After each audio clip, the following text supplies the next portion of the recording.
1월 7일 마태복음 4장 12절에서 25절 때를 분별하라라는 말씀으로 하나님 말씀 묵상하겠습니다. 예수님은 소망을 잃은 자들의 큰 빛이 되어주셨습니다. 12절 말씀입니다. 예수께서 요한이 잡혔음을 들으시고 갈릴리로 물러가셨다가 나사렛을 떠나 스불론과 납달리 지경 해변에 있는 가버나움에 가서 사시니 예수께서 요한이 잡히기 전에는 유대 지방에서 세례 요한과 마찬가지로 회개의 메시지를 전파하며 세례를 베푸셨으나 요한이 분봉왕 헤롯 안디바스에게 잡혀 들어간 것을 듣게 된 뒤 갈릴리로 물러가셨다 합니다. 이때부터 예수님의 갈릴리 사역은 본격화되었음을 봅니다. 시간은 강야 시험 후 1년 정도가 흐른 뒤의 일이므로 마태는 1년간의 유대에서의 사역은 생략하고 예수님의 공생의 사역을 곧바로 갈릴리에서부터 기록하므로 예루살렘에 올라가 성전을 청결한 사건과 니고데모를 만난 일 등이 생략되어 있습니다.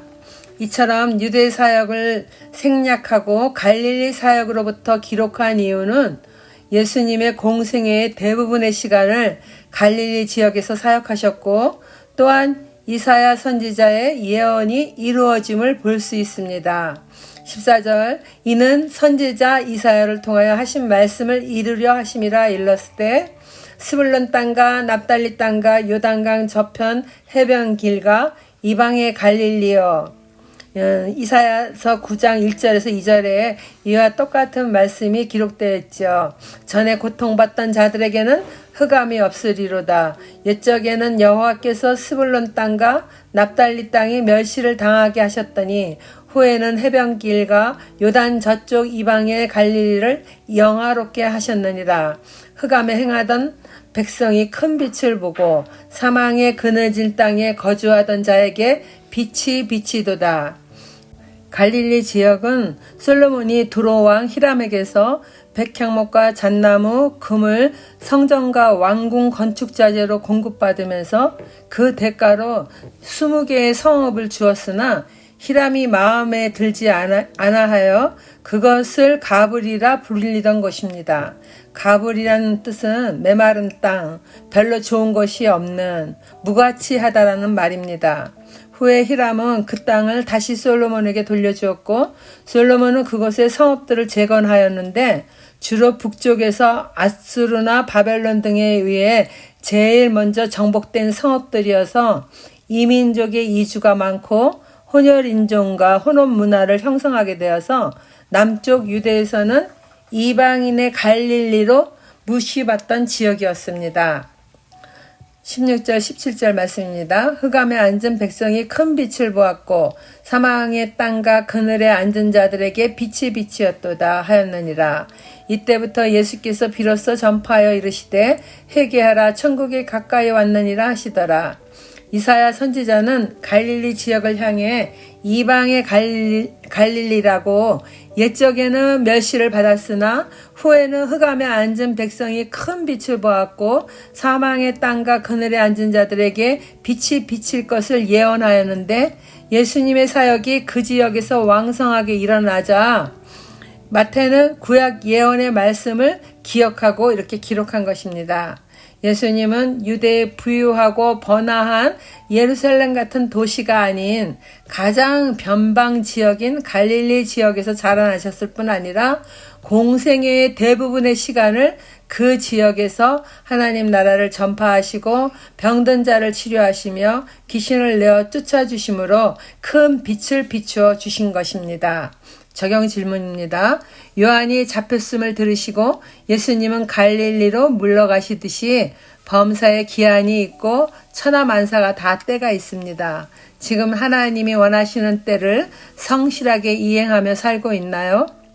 마음이 가난한 자에게 소망의 빛을 비춰주시는 예수님의 마음처럼 오늘 내가 찾아가 복음의 빛을 비추어야 할 사람은 누구인가요? 예수님은 자기 사람을 사랑하시되 끝까지 사랑하십니다. 갈릴리 해변에 다니시다가 두 형제 곧 베드로라 하는 시몬과 그의 형제 안드레가 바다에 금을 던지는 것을 보시니 그들은 어부라 말씀하시되 나를 따라오라. 내가 너희를 사람을 낚는 어부가 되게 하리라 하시니 그들이 곧 그물을 버려두고 예수를 따르니라.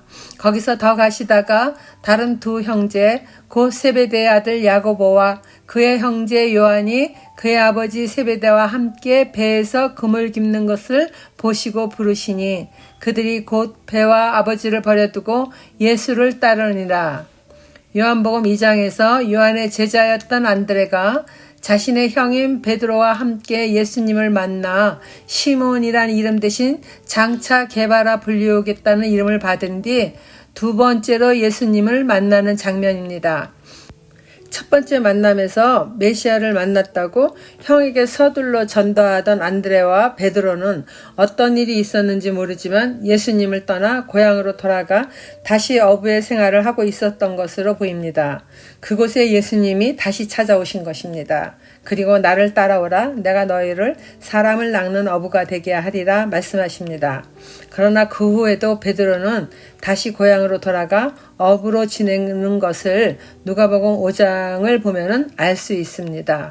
밤새도록 고기를 잡지 못한 베드로에게 예수님이 찾아오셔서 깊은 데로 가서 그물이 찢어지도록 고기를 잡을 수 있게 해주시고 그때서야 베드로는 주여 나를 떠나소서 나는 죄인이로소이다 말하자 예수님은 무서워하지 말라. 이제 후로는 내가 사람을 취하리라 하시고 다시 그들은 배와 모든 것을 버려두고 예수님을 따르게 되었다라는 기록이 있습니다. 이처럼 베드로는 예수님과 3번의 만남을 통해 제자가 되었습니다. 그것은 예수님이 당신이 택한 제자를 사랑하시되 끝까지 사랑하신다는 말씀을 보여주십니다.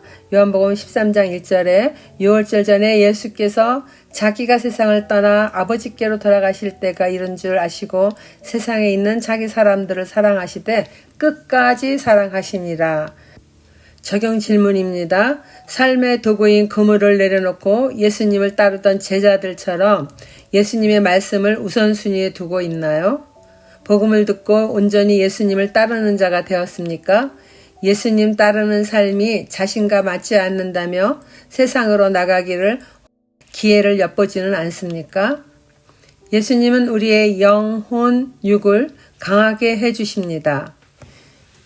예수께서 온 갈릴리에 두루 다니사 그들의 해당에서 가르치시며 천국 복음을 전파하시며 백성 중에 모든 병과 모든 약한 것을 고치시니 그의 소문이 온 수리아에 퍼진지라. 사람들이 모든 앓는 자 곧 각종 병에 걸려서 고통당하는 자, 귀신 들린 자, 간질하는 자, 중풍병자들을 데려오니 그들을 고치시더라. 갈릴리와 데가볼리와 예루살렘과 유대와 요단강 건너편에서 수많은 무리가 따르니라. 이사야의 예언대로 예수님은 온 갈릴리를 두루 다니시며 그들의 해당에서 천국 복음을 전파하십니다. 각종 병에 걸려 고통당하는 자, 귀신 들린 자, 간질하는 자, 중풍병자, 그 시대의 인간의 힘으로 고칠 수 없는 수많은 질병과 귀신 들린 자들, 약한 자들을 예수님은 모두 고쳐주셨습니다. 소문은 북쪽 수리아에서부터 온 이스라엘 땅에 퍼져 수많은 무리가 예수님과 제자들을 따릅니다. 적용 질문입니다. 하나님 은혜로 육체의 질병과 마음의 병, 영적인 문제를 해결하여 자유케 된 경험이 있습니까? 예수님의 말씀으로 치료받은 경험을 주위 사람들에게 전함으로 예수님께 영광을 돌리셨나요? 하나님 아버지, 오늘날에는 마음이 가난한 자, 소망을 잃어버린 자에게 성령님을 보내주셔서 예수님 믿게 해주심을 감사드립니다. 예수님으로 인하여 이 땅에서도 하나님의 은혜와 평안을 누리게 하시니 또한 감사드립니다. 이 은혜와 사랑을 가지고 주께서 찾는 그 한 사람에게 다가갈 수 있게 도와주시고 예수님 한 곳에 머무르시지 않고 계속해서 하나님의 나라를 전하시는 그 열정을 본받아서 주의 복음을 전하는 삶을 살게 해주세요. 예수님 만나 변화된 베드로처럼 온전히 주를 따르는 삶을 살기를 원합니다. 예수님 이름으로 기도드렸습니다. 아멘.